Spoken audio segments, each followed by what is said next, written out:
Bonjour à tous.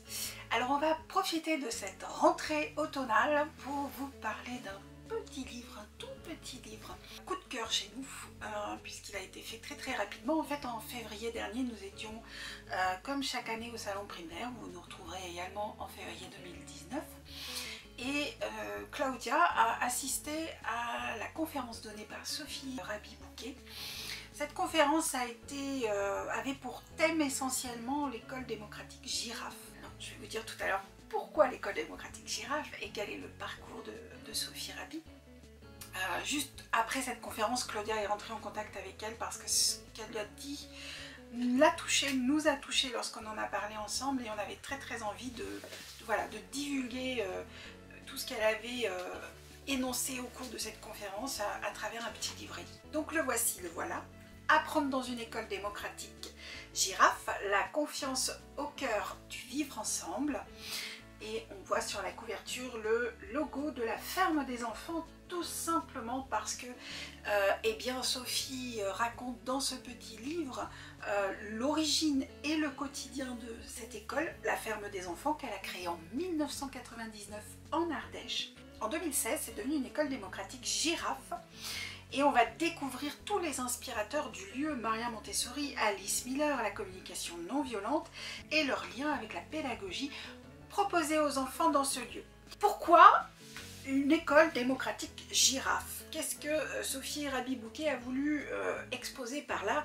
Eh bien, tout simplement, la girafe, c'est l'animal choisi par Marshall Rosenberg, le père de la communication non violente. Il a donc élu cet animal tout simplement pour symboliser les qualités inhérentes à la communication non violente. Pourquoi la girafe? Elle prend de la hauteur, donc son long cou, elle prend de la hauteur, s'exprime peu et seulement à bon escient. Elle possède également de grandes oreilles pour écouter avec soin et avec un très grand cœur. En effet, la girafe, c'est l'animal terrestre qui possède le plus gros cœur par rapport à sa masse corporelle.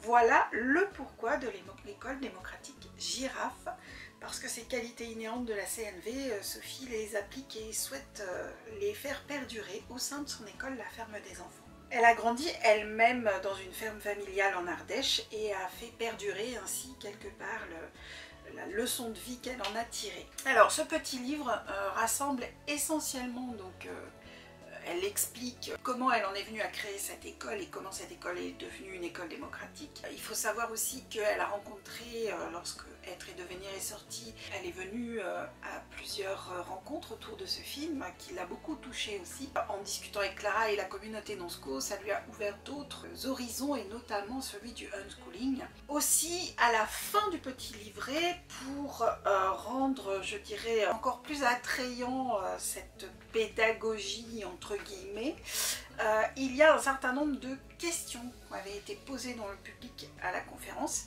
à laquelle elle a apporté des réponses. Alors je vous en cite une ou deux en vrac. Combien y a-t-il d'adultes et d'enfants dans votre école? Et elle commence la réponse par: maintenant ils sont 80 citoyens.